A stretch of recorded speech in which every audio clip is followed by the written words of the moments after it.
welcome Kristoffer Gair. Hello. Kristoffer is going to be one of 54 authors that are going to be at the Festival of Books and Creativity at the end of June in Novi, Michigan. And Kristoffer has a number of book titles. How many are you at now? Working on number 12. So 11 released and working on number 12. Awesome. And they're all a variety of genres. Yeah, for the most part. I mean, some of them fall into one overall encompassing genre, in the Mm-hmm. LGBTQ genre. But within Mm-hmm. that, uh, thrillers, mystery, comedy, romantic comedy, I guess sort of one sort of coming out type of story, uh, Mm-hmm. drama. I'm all over the place. And the one I'm working on right now is going to be a young adult book. Tell us about your young adult book. Well, it's floundering at the moment because it's been about 4 months since I've really sat down to work on it, and for a variety of reasons, traveling to see my husband overseas in Hong Kong.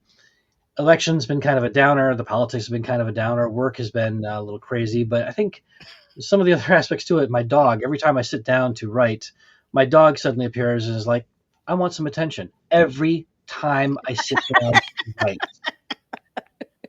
and it's either that or you get the phone calls or you're like, hey, can you do this for me? I'm like, what do you people do? Wait for me to sit down. I start to type the word it, and all of a Yes. sudden, boom.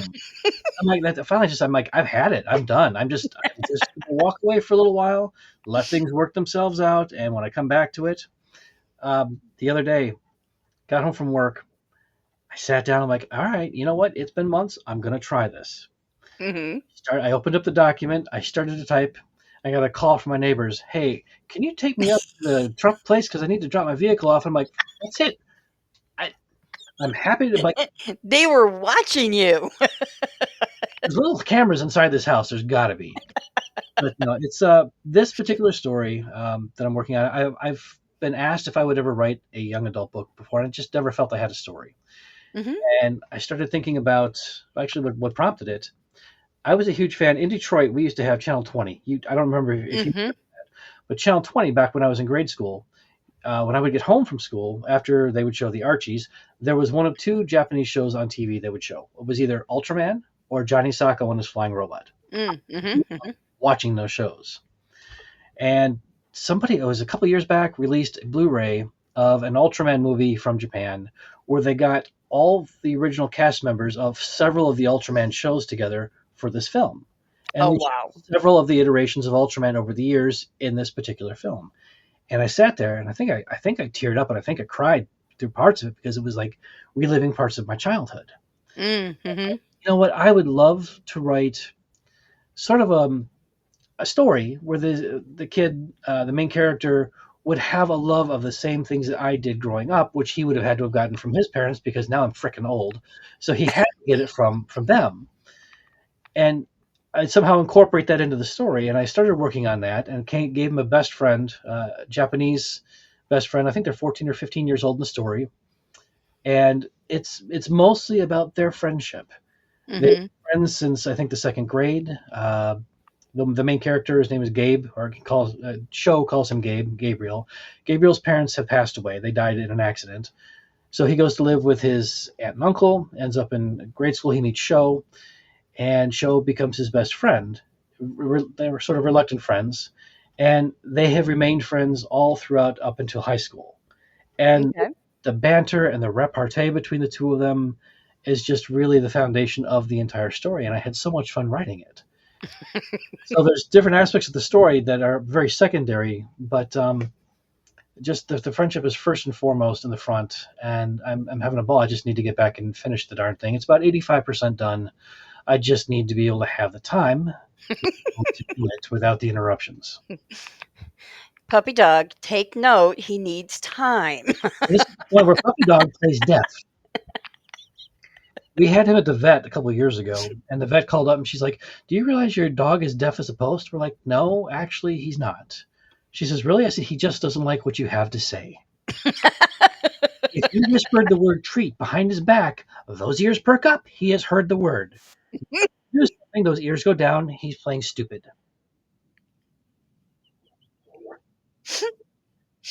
So That's funny. it'd be funnier if it wasn't my life. Well, yeah. So does the puppy dog make its way into any of your characters, whether they're human or animal? Not yet. Although my husband and I have we've talked a couple times when he's obviously overseas. We'll do little video chats. He'll ask about the dog, and I show him the dog on camera. And I think one of these one of these times we would like to work on a project together. It would be our first time ever doing it, and Oh, write a little biography or autobiography from the dog's perspective with interviews with us about the dog's life. He's oh, 20. He had an original wow. owner who had passed, and he went to live with my mom. So he Hmm. was with my mother, and he was with mom when dad passed. Then he was with mom when grandma passed, and then mom had passed, and now he's living with us. So either that dog is a jinx, or we're next, or but we would like to. He's done some really goofy things over the years. It'd be fun to do.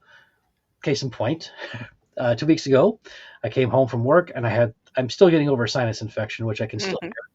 I came home, I made Theraflu, I grabbed a snack, I sat down, just put everything down in front of the TV, turned the TV on. I was going to watch some Netflix, just drink my Theraflu and eat. I see him walking from the kitchen towards me. I'm like, what is that noise? And as he's walking, there is just this explosion of diarrhea coming out his butt as he's walking. Oh, And the smell. My sinuses weren't that blocked. The unfortunately. So I'm picking him up and I'm putting him down in the kitchen as it's just continuing to come out of him. Oh man. So I'm like, it's a good thing. Maybe he thought I was going to sit down and write. I don't know. Yeah. But so yeah, we're thinking about one of these days, and we've got tons of pictures we could do, and just do a little book about him. That'll be fun. I think it will be. We'll introduce people to the poop song that we made up when he goes out to. It was one day it just caught on between the two of us. I'm outside. I'm talking to Ralph, and he's like, "Yeah, gotta poop, gotta poop, gotta poop, poop, poop, gotta poop, gotta poop, gotta poop, poop, poop." Like the Lone Ranger. And it's, every time I take this dog out to poop, that's what goes through my head. And now everybody watching this will now have that song in their head. If I could make money off of it, putting on Amazon Prime Music, I'd do it. But Oh goodness. So what other books are you gonna have there? Seeing as your YA won't quite make it. no, why I won't make it? I'm pretty sure. I think I've got a few copies left of A Funny Thing Happened the Way to My Sexual Orientation, which was written under my pseudonym. The Mm-hmm. second book is I'm out of the second and third book, which one of these years I will get them put under my actual name. I've got all four of the Falling Awake books. Oh, I do have Beautiful Moment, which is anything but because it's really depressing, which I think it still makes me laugh. It makes people cry. It makes me laugh. And then Butterflies I Have Known, which has probably done the best out of everything. And then the new one from last year, which was Snow Angels in the Dust. Incidentally, have you heard about the whole big thing with authors having their books used to help AI learn how to write books? yes, I have. I found a link and it tells you can put in like an author's name and tells you what if any books were used for that. Yeah, Well, mine haven't been. So one of my friends, Kieran and Kelly, most of hers had been used. So I'm like, wow. I put my name in. I put my name in.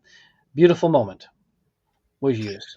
I'm like, great, you're going to depress the living daylights out of people. Perfect book to use for that one. None of the comedies made it, but you choose the depressing one. Of course.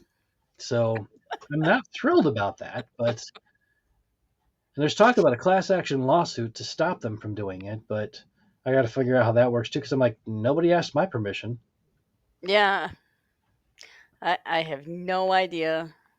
I think it was was it Verizon? I don't know. It was one of them class action lawsuits. I must have filled my name in. I end up with like a $4 check. It's like, ooh, Almost the price of what it cost to mail it to you. I know. I'm like, okay, I made $4 on this. So, although I believe I already know the answer to this, I'm going to ask you anyways because I've been asking all of our authors. Okay. So, do you outline and are you a plotter or do you pencil? Let me see if I can I could psychically send you almost do my that with a answer. straight face. If Diana is watching this, she's gonna be like, "Forget it." She's just gonna turn it off at this point. But, uh, I will say that I don't do a traditional outline at all. I've hated outlines since I was in grade school. Can't stand them. Will never do it. Mhm. But what I will do is when I get an idea for a story, usually it's a lot of dialogue, and then Mhm. it'll spur another dialogue scene later on. So I will sit down and I will sketch out all these scenes of dialogue, and then put Mhm. them in order as I see them, fitting throughout the book. So Okay. it's not traditional, but it gives me something to work towards. Okay, I'm here. I know I'm going to Mhm. go here. I'm going to go here and go here, and then I work through that. But that's about as much of an outline as I use. I prefer to pants my daylights off. Uh, Case in point, I was tinkering around with the story a little bit earlier today, Mhm. and the Japanese character of Sho, there is a scene where he talks about the first time he ever picked up. He keeps telling everyone he's going to be a samurai warrior one day, Okay. and Gabe says, "Yeah, I remember the first time you picked up a sword, you sliced the tip of your finger off." Ooh. Well, it kind of is a joke, but later on throughout the book, he will tell people, "I'm going to be a samurai one of these days," and they're like, "You'd slice your finger off." And it got to be this running joke, and I'm like, "Oh my god, why didn't I think of that 8 months ago when I started writing it?" So kind of fitted into it. I'm like, "That's funny to me because it's bringing things around full circle again." Yeah, I get to the point of it, and he's like, "I hate you all." Well, you had mentioned about banter, and I've read two of your books. I've read Butterflies I've Known and Snow Angels in the Dust. I just finished. Oh, Uh, yeah. Yeah, I got through it. okay, not a compliment. I got through it. No, that's more on me because of I have a habit of starting books and not finishing them. I think Butterflies had more banter in it between those two characters, Mhm. but there was a little bit of that in Snow Angels Mhm. between the two Vietnamese characters in the book who are not friends. Yeah. So there was some of that. Yeah, in out of both of the books, I think the first one had more food scenes in it where I was like, okay, they're eating again. They're talking about food again. But the Snow Angels, the first draft of it, I got back from a friend of mine, Brent, who was editing it. He said, "You Mhm. might as well just turn this into a cookbook." I'm like, "Oh, conversation, food, conversation, food, conversation, food." I'm like, "Okay, all right, let's cut down on the food scenes and maybe we'll put them into a bar." But I think the problem is that because I travel so much, Mhm. there's so much good food out there. It's like music. Every book has got Mm. references to music and music Yep. artists. Those are the two things that I do: music artists and food. Yeah, there is a lot of food in it, but I thought that butterflies had more food than snow angels. But yes. There's a So key. I will be doing a review that's forthcoming. I appreciate that. Thank you. I just keep thinking about it in Butterflies, the scene where they're at the restaurant and the guy says, "Steamed buns, gentlemen." He's like, "Only if it gets up enough speed." It's like he's talking about the food. That to me was funny. I remember writing that line. I'm like, okay, I just amused myself. I can handle that. Yeah. Yeah, when you can amuse yourself with your own writings, that's really good. So I've read those 2 books. What book of yours would you recommend next? Depends on what you would like to do. If you want to read something with a lot of heart, but it's going to make you cry, it will because it still makes me cry even just to read.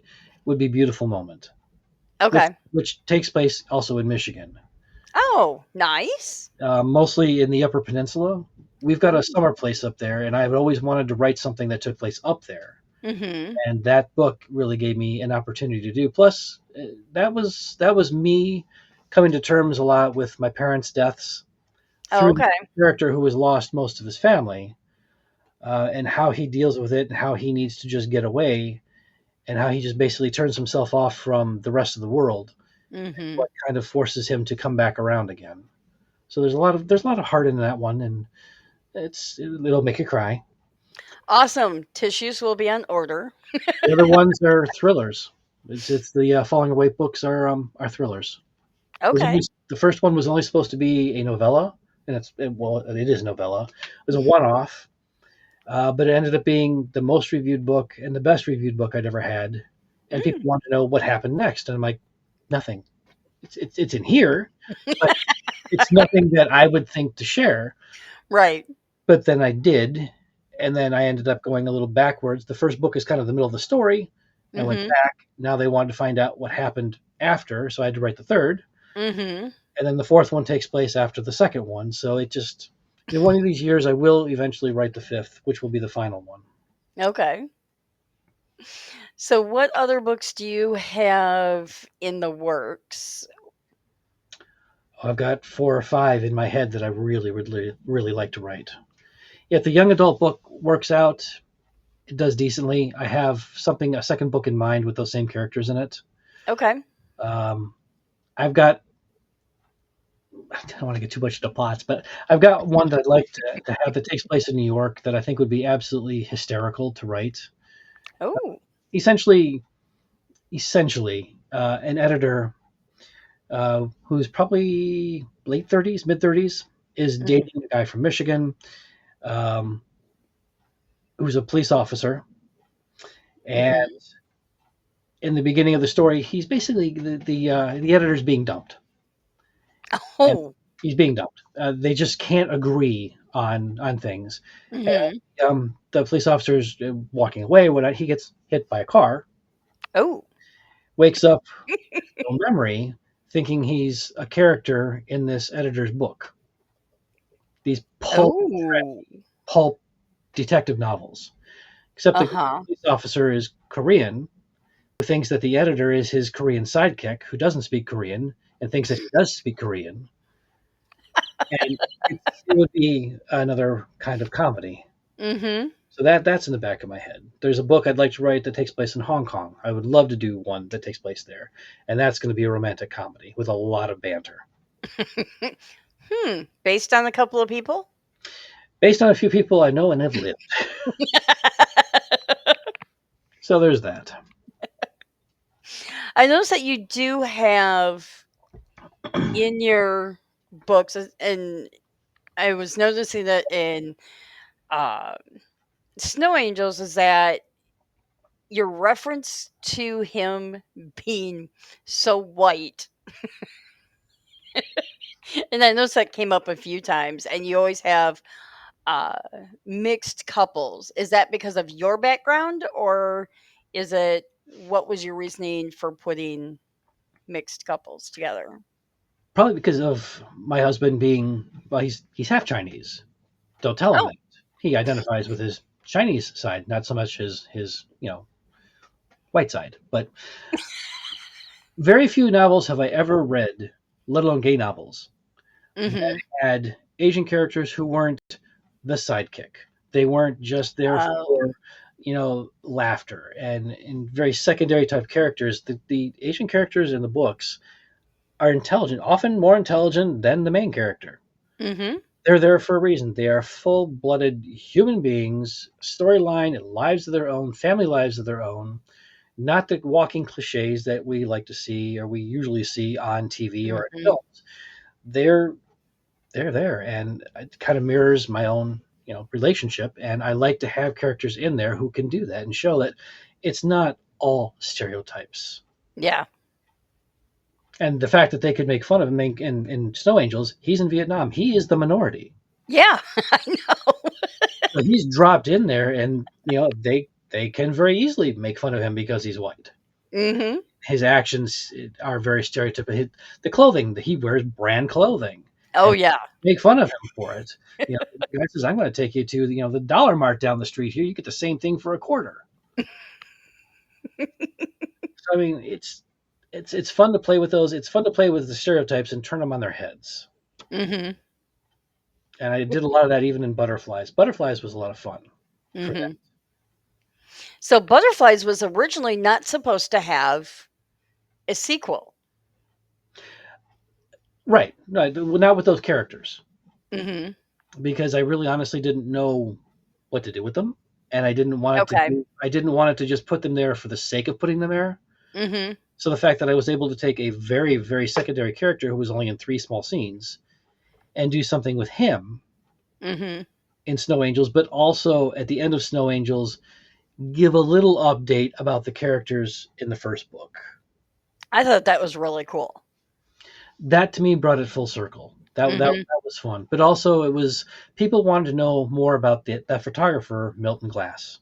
Mhm. They really wanted to know more about that. And the first draft of Snow Angels had less of him, and it was after I think the second or third draft of it, I kept thinking, you know what, we need to have a little more of him in there. So I added scenes of how he and Christian met. I put a scene in there with him and the lawyer, and then Mhm. at the very end during flashback scenes that I could do, and it really kind of it gave you a little more of a glimpse into his life. And I loved the lawyer. I think the lawyer is going to show up in a future book. I love him. Ooh, I was wondering if you were gonna do that because I noticed that, some of the characters, and you made mention of it because I haven't read the Falling Awake series yet, that some of your characters came from there. So Yeah, you do crossovers. this was the first time I ever did that. Okay. And in fact, there was one. If you ever read Beautiful Moment, Mhm. during the scene at the end of Snow Angels, during the dream when he's dreaming, he's talking to Milton. Milton Mhm. says, people up here talk. He says, I was recently talking to somebody whose son just got married and they vacationed in Japan. That is a complete reference to Beautiful Moment. Mhm. I Yeah, tied that's that into it too. okay. And people caught that, which was nice. I mean, because it's real tiny. But when I was writing the sequence in Vietnam, uh, that character from Falling Awake 3, Mhm. just I kept thinking, I could I could have him pop up again. It would just be an interesting crossover. It doesn't have anything to do necessarily with the story, but his character could show up. And then Mhm. what I did with Nate's character, also being from Vietnam, tying him into Falling Awake 2, there was Mhm. an actual scene where a monk wakes up the character in Falling Awake 3. And I thought that could very easily have been this character here. And he's still dealing with the effects of what was going on in a whole different book series. Mm. So there I always like when there's crossover and you don't necessarily have to read the books in a specific order. Right. Because like now I know there's these tie-ins, so I can go when I go to read the other books and look for those tie-ins. Yeah. Very cool. Well, I am definitely looking forward to seeing you at the end of June in person. Hopefully healthy. Yes. Yes, please be healthy. That would be a good thing. Can't argue that. And hopefully I'll be riding full steam ahead again by that point too, which would be nice. Well, it's 3 months down the road, so definitely have time to do that, and I'm sure you'll get going on that young adult novel and the other ones. So, I hope so. but thanks for taking this time to have a little chat and talk about your books. Thank you for catching up with me. Appreciate it. I will see you in June. Yes, you will.